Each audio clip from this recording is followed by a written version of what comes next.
Welcome to another In Wheel Time podcast, a 30-minute mini version of the In Wheel Time car show that airs live every Saturday morning, 8 to 11 a.m. Central. Shield.com. Let's see if I can mess this up. Podcasting and streaming worldwide. It's the In Wheel Time car talk show.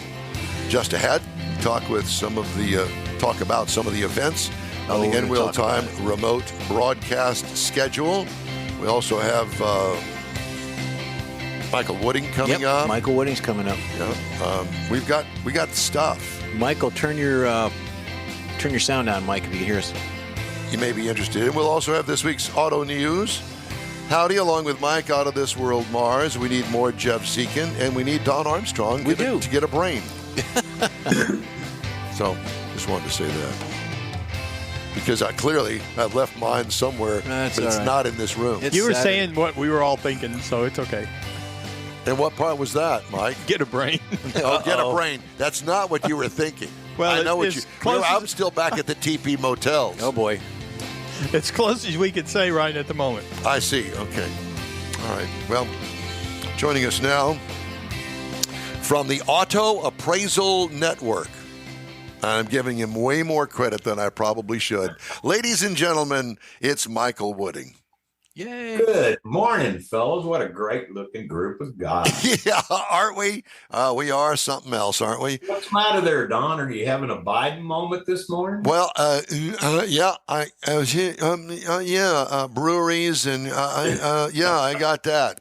Yeah, I am having a Biden moment this morning. How the heck are you? How you been? I'm doing pretty good. Made a bunch of changes in my life. Things are going good. Shaved my beard off. You did. And you've also lost a ton of weight. Yeah, I lost about 87 pounds so far. Wow. Are you still working on it? Yeah, still working on it. What are you trying to become, Skeletor or what? Well, no, I just want to, I've reached, my initial goal was to get what I got married at 24 years ago. And what was that? 220. 220. Yeah. This morning I was 198. Oh, I see. Well, I started at 285. Did you really? I had no clue that you were that heavy. I would have guessed that for nothing. Well, I carried it pretty good over my entire body, Yeah. But anyhow, that's where you would carry it. Yeah. But now it's all reduced down to just the belly.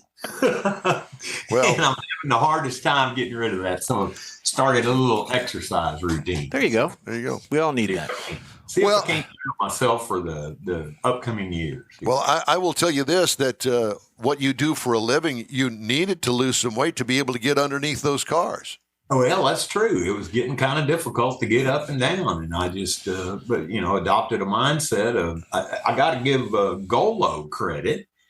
I started on Golo and it really worked wonders for me because it took away my hunger without making me jittery or nervous or any of that stuff that the other pills had done when I tried. Interesting. And so I was able to make better choices in what I ate and how much I ate because I wasn't hungry.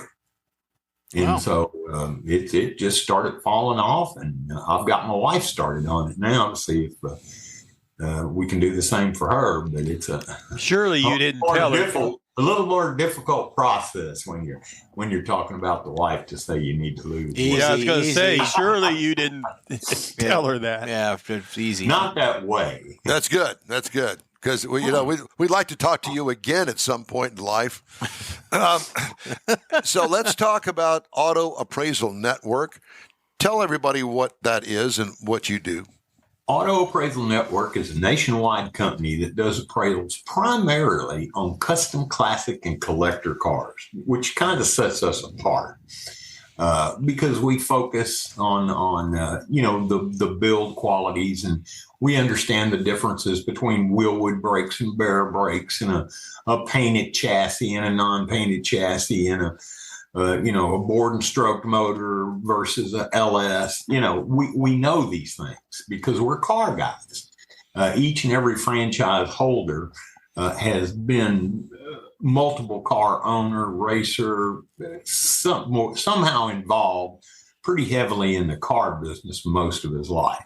So they're pretty educated people as a whole. Here in Houston, we'll talk about some new things here that I'm seeing is the electric cars. You saw where Hertz got rid of their electric cars. Yes. Yep. There's Texas is not ideally suited for electric cars because of the miles we have to travel. Yep. We've got a lot of miles where you can get around New York, New Jersey fine with just one of them. Traveling from Houston to Dallas can become an issue with an electric car because of the charge time that you have to do. So until they get that worked out, I don't think we're going to see gasoline engines go away. The second thing is the diminished value on these electric cars. If they get in an accident, the battery's around 14, 15 grand. So if it hits it in the door and just does some minor damage, but impacts that battery cell, it's a total vehicle. And that battery cell goes right out to the edge of the what we would call the frame. Correct. On the sides of the car is where it's most vulnerable. In the back and front, it's got a little more room. But I've found also a lot of EV guys that I've done diminished values for have said that the car does not charge back to 100% after the accident. And really? Yeah, I don't know what's causing that, but I've talked to at least 10 to 15 I've done in the last couple of months, and they all say the same thing, that once they've been in an accident, it just doesn't charge like it did before. Michael, I want to ask you something. I went to your website, and I did not know that you guys did online appraisals. Well, we will do one. We don't like to do online appraisals. Well, because it seems to me like there's a whole lot of fudging that could go on there, and I'm trying to describe my vehicle. Well, you have to understand we have to have that for the mere fact that what if it's a stolen car? Right. No, I understand that. But what I'm saying, I guess, is that if I tell you that, the underside of the car doesn't have any rust on it, and then in reality, it may not come across as rust to some, but you and I both know that can be hidden underneath the car by dirt over the years. Mm-hmm. Yeah. And to say that it doesn't have rust or what kind of shape the frame is in, to me, that's a huge red flag. And especially when I'm going to spend, anywhere from $30,000 to $130,000 on a resto mod, say. And all you can really do there on the newer cars is go middle of the road. Right. Yeah. You take and if the owner has any pictures of the car, the documented mileage, all those things we use to come up with an appraised value on a vehicle like that. So when you do it online and say there is a suspicion of a vehicle maybe being stolen or not correct in the titling and things, do you still actually go out and look at the vehicle, or you just do it all online? And what do you do if you find out it is stolen?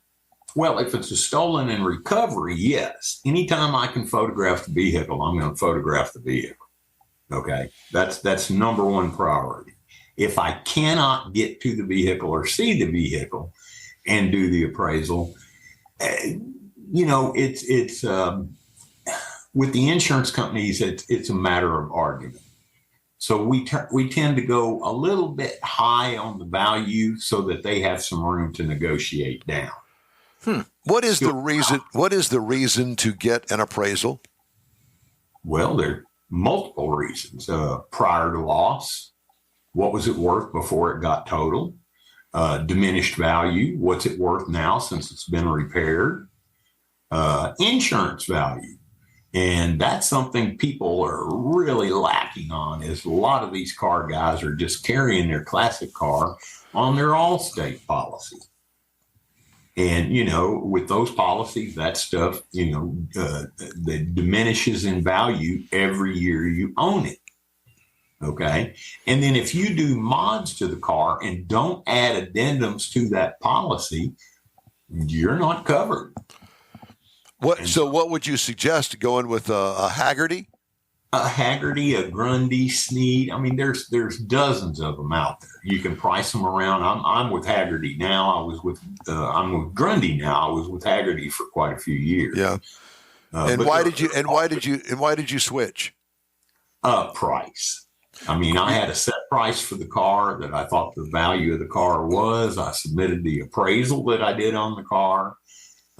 They agreed with me on the value and were quite a bit lower than Haggerty. Interesting. Okay. For the same money. So, in other words, you do what everybody is told to do, and that is you shopped it. Absolutely. Yeah. And that's on your Pontiac wagon? Yes, which is for sale. It is. Hint. Can you tell us what you're asking for it? 80,000. 80,000. Okay. Mike, can I borrow $80,000? Yeah. let me check my wallet. So do you have buyers? I mean, I know you're doing the appraisals and stuff, and I know occasionally you do, but how often does I want to buy this car? Is it really worth?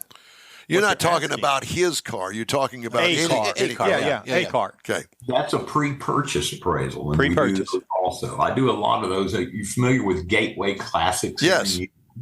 I do a tremendous amount of pre-purchase appraisals there.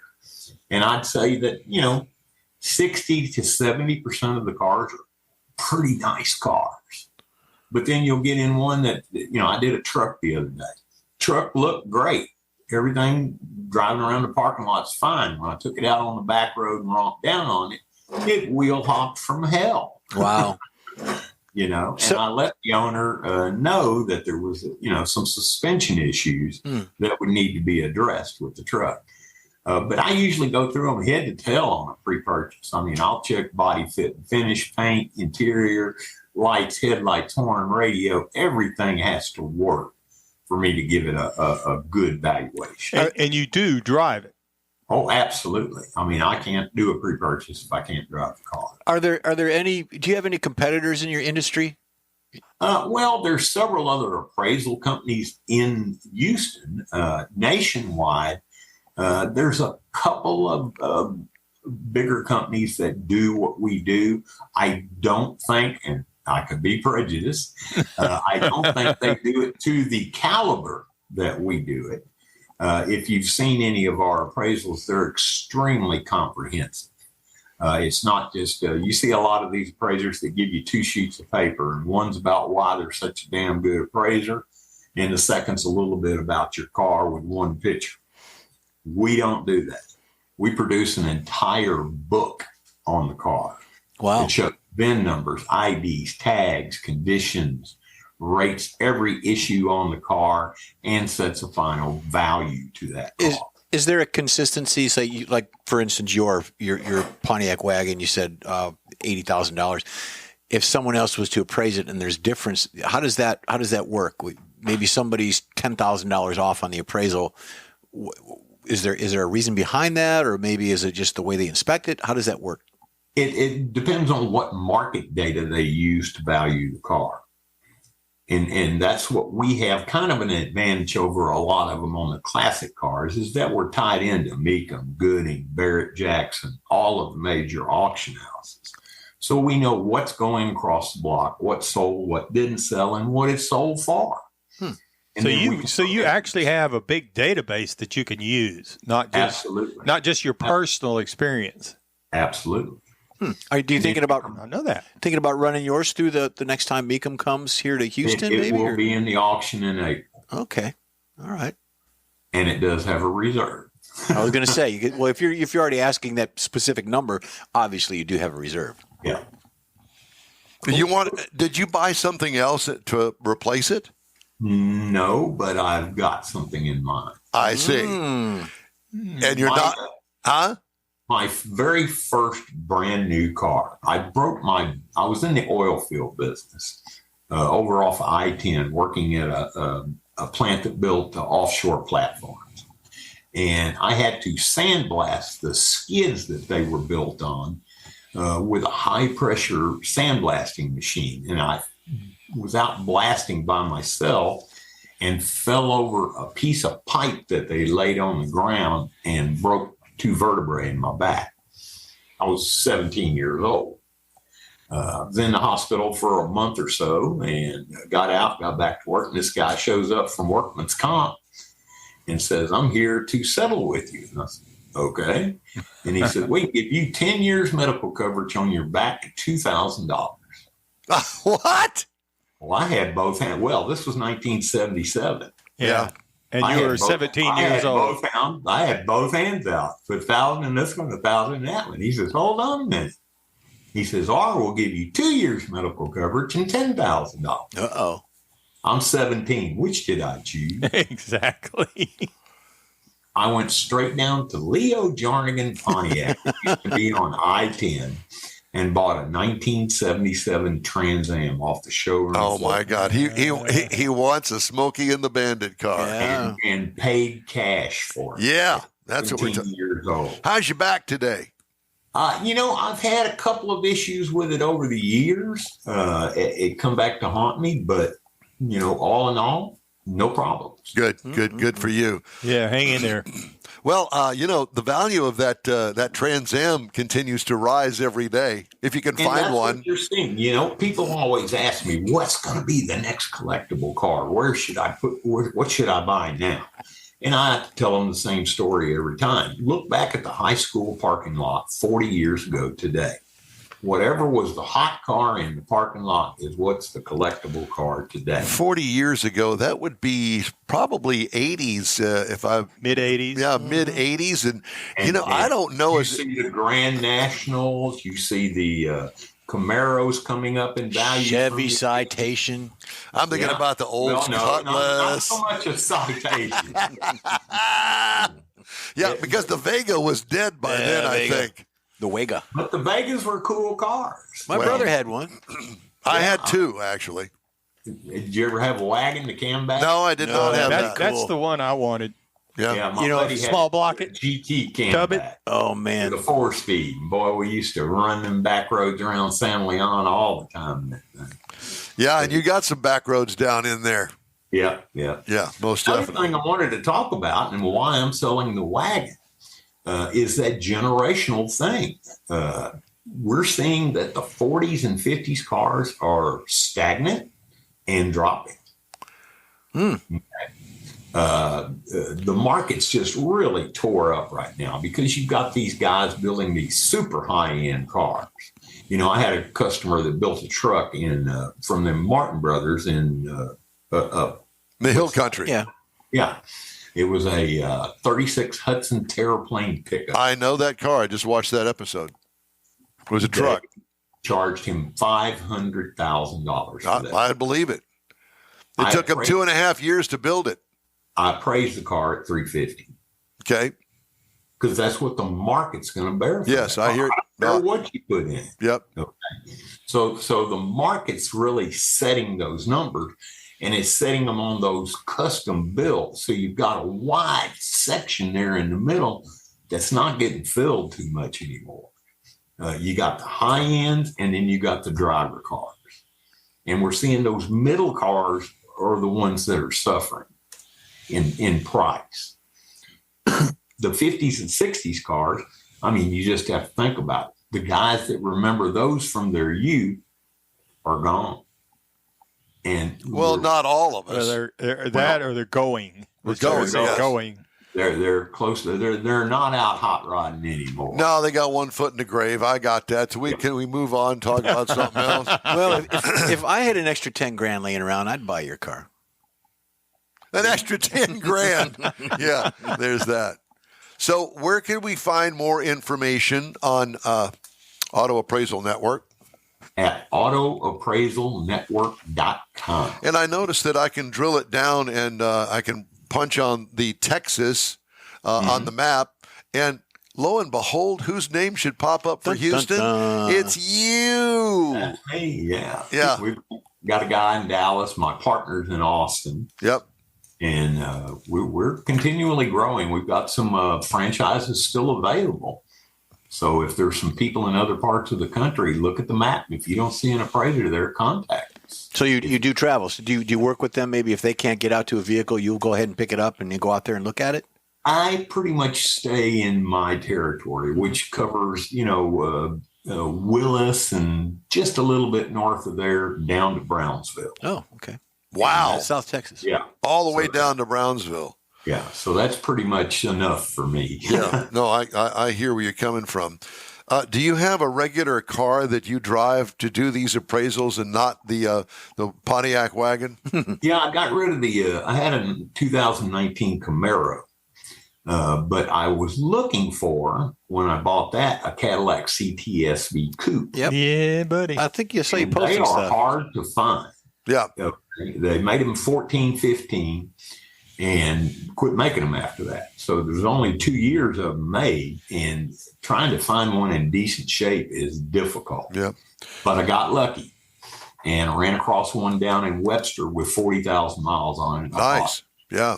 There you go.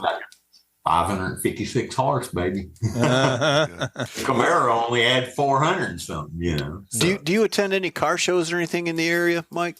Yeah, usually quite a few. I advertise over at Gateway, and then I do car shows. And I actually put on my own car show once a year, as y'all are well familiar with. Yeah.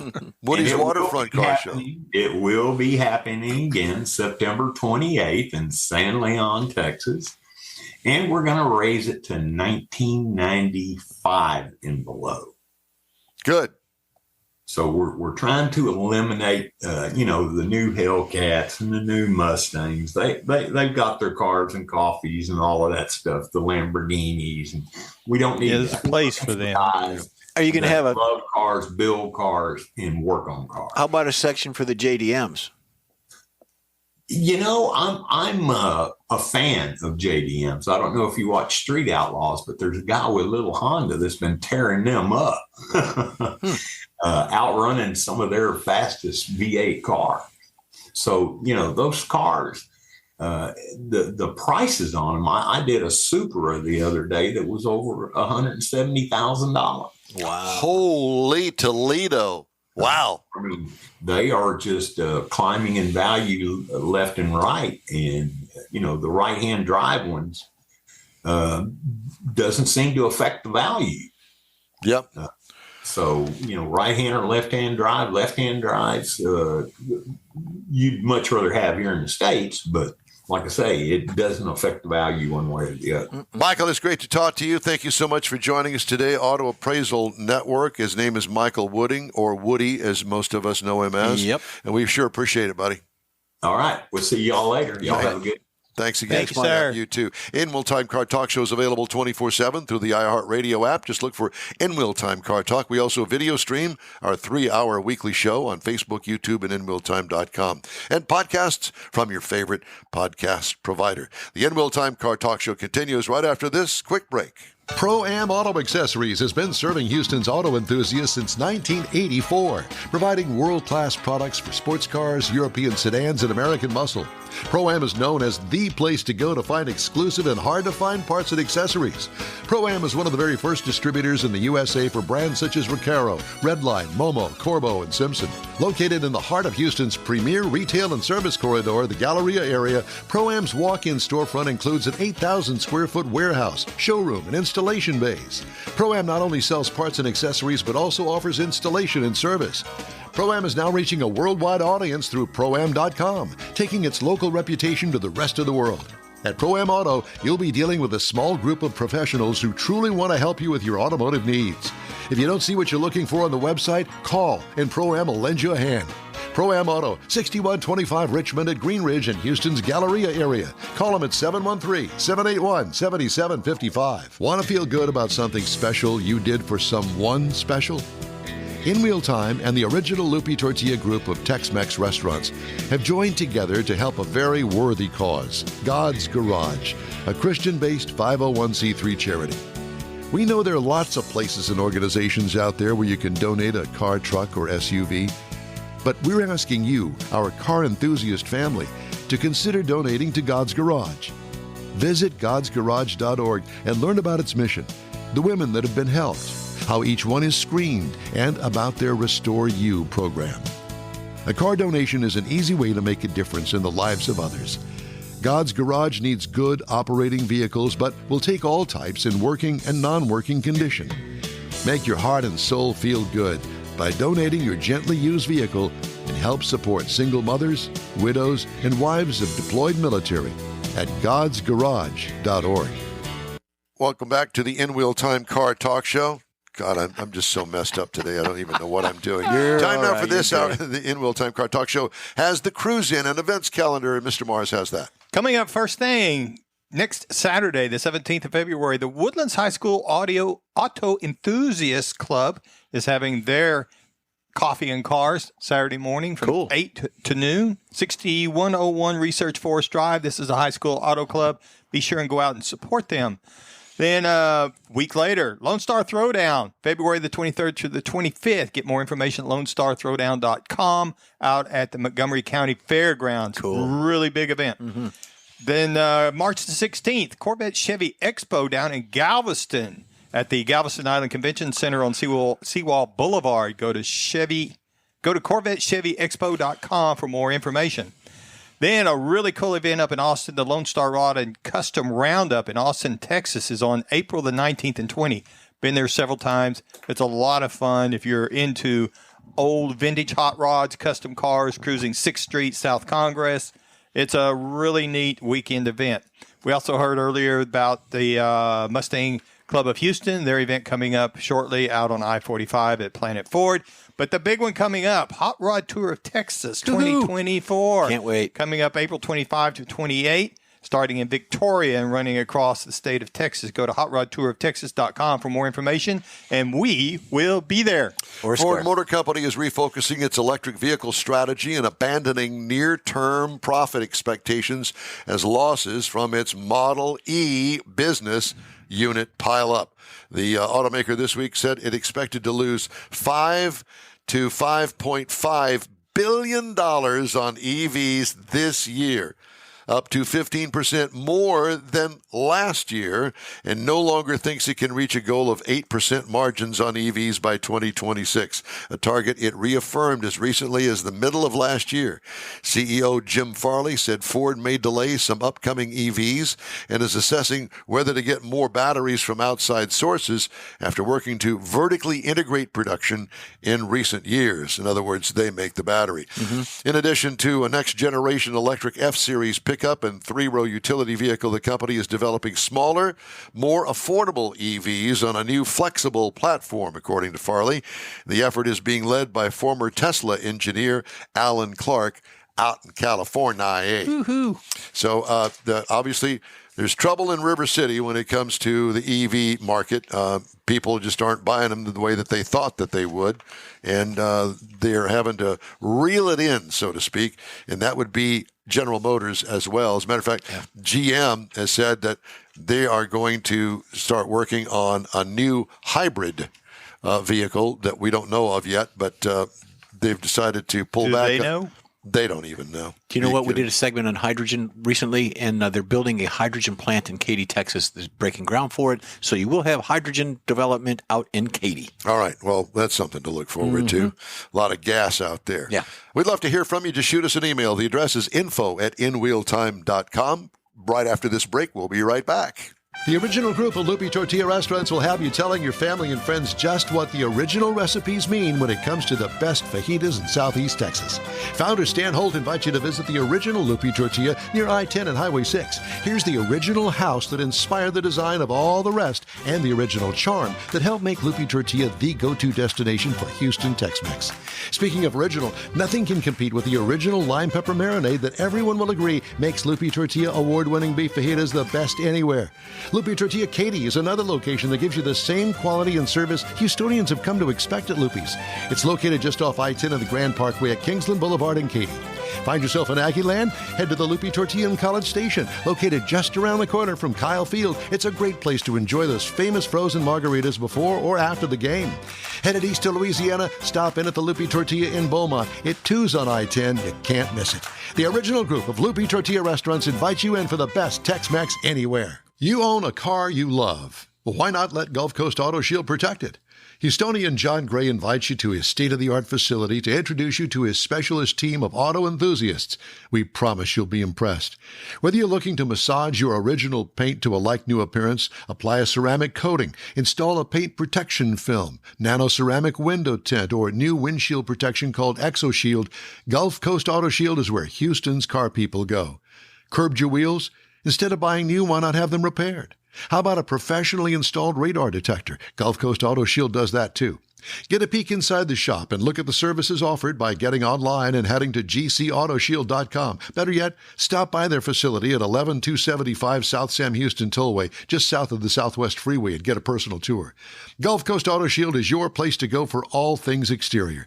Call them today, 832-930-5655 or gcautoshield.com. Hey, the In Wheel Time Car Talk Show is available 24/7 through the iHeartRadio app. Just look for In Wheel Time Car Talk. We also video stream on Facebook, YouTube, and InWheelTime.com. And podcasts are available from your favorite podcast provider. Just wanted to throw that out there at you. By the way, there are a couple of recalls to tell you about today. Glass panels may detach on the Nissan Murano for 2024. You don't want that to happen. And on the Kia EV6 and the Niro EV for 23 and 24 model years, loss of drive power from a faulty drive shaft.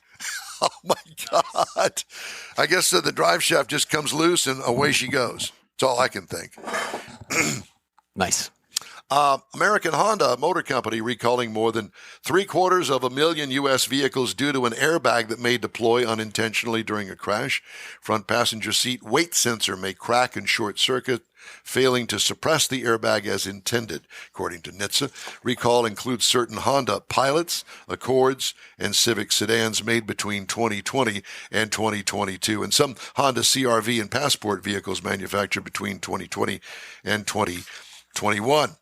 U.S. Transportation Secretary Pete Buttigieg on Monday said human drivers must pay attention at all times after videos emerged of people driving Teslas while wearing what appeared to be Apple's recently released Vision Pro headset. Yeah, I saw that. Amazing. Buttigieg responded on X to a video that had more than 24 million views of a Tesla driver who appeared to be gesturing with his hands to manipulate a virtual reality field. Apple's Vision Pro was released last week and blends three-dimensional digital content with a view of the outside world. Apple, which says people should never use it while operating a moving vehicle, did not immediately respond to a request for comment by our dear friends at Automotive News. Mm-hmm. Are you kidding me? Really? Why would you do something like that? Because you're that kind of person. You're that kind of person. Yes. That's pretty stupid. Yeah. It is. Yeah. But it is. You'd have to be that kind of a person to understand how cool it is. It's like looking through a camera, looking through a camera, like a 35 millimeter camera. It's got a whole different perspective on the world. Yeah. Kaleidoscope. I can only imagine. I mean, I'm getting close to that car. I might as well put the brakes on. I've run into the car. Mm-hmm. Kind of that kind of a thing. I wonder if it has little stars and things like that come up on the screen as part of the bang. After you hit your head, you can see the stars. I'm sure that there's somebody that could be able to tell us, but we really care, to be honest with you. You're right. All right, time now for a quick break. We'll be right back. The In Wheel Time Car Talk Show is streaming and podcasting. Look for us on your favorite podcast provider. The original group of Loopy Tortilla restaurants will have you telling your family and friends just what the original recipes mean when it comes to the best fajitas in Southeast Texas. Founder Stan Holt invites you to visit the original Loopy Tortilla near I-10 and Highway 6. Here's the original house that inspired the design of all the rest and the original charm that helped make Loopy Tortilla the go-to destination for Houston Tex-Mex. Speaking of original, nothing can compete with the original lime pepper marinade that everyone will agree makes Loopy Tortilla award-winning beef fajitas the best anywhere. Lupi Tortilla Katy is another location that gives you the same quality and service Houstonians have come to expect at Lupi's. It's located just off I-10 of the Grand Parkway at Kingsland Boulevard in Katy. Find yourself in Aggieland? Head to the Lupi Tortilla in College Station, located just around the corner from Kyle Field. It's a great place to enjoy those famous frozen margaritas before or after the game. Headed east to Louisiana, stop in at the Lupi Tortilla in Beaumont. It too's on I-10. You can't miss it. The original group of Lupi Tortilla restaurants invites you in for the best Tex-Mex anywhere. You own a car you love. Well, why not let Gulf Coast Auto Shield protect it? Houstonian John Gray invites you to his state-of-the-art facility to introduce you to his specialist team of auto enthusiasts. We promise you'll be impressed. Whether you're looking to massage your original paint to a like-new appearance, apply a ceramic coating, install a paint protection film, nano-ceramic window tint, or new windshield protection called ExoShield, Gulf Coast Auto Shield is where Houston's car people go. Curbed your wheels? Instead of buying new, why not have them repaired? How about a professionally installed radar detector? Gulf Coast Auto Shield does that too. Get a peek inside the shop and look at the services offered by getting online and heading to gcautoshield.com. Better yet, stop by their facility at 11275 South Sam Houston Tollway, just south of the Southwest Freeway, and get a personal tour. Gulf Coast Auto Shield is your place to go for all things exterior. Call them today, 832-930-5655 or gcautoshield.com. That's it for this podcast episode of the In Wheel Time Car Show. I'm Don Armstrong, inviting you to join us for our live show every Saturday morning, 8 to 11 a.m. Central on Facebook, YouTube, Twitch, and our InWheelTime.com website. Podcasts are available on Apple Podcasts, Spotify, Stitcher, iHeart Podcast, Podcast Addict, TuneIn, Pandora, and Amazon Music. Keep listening, and we'll see you soon.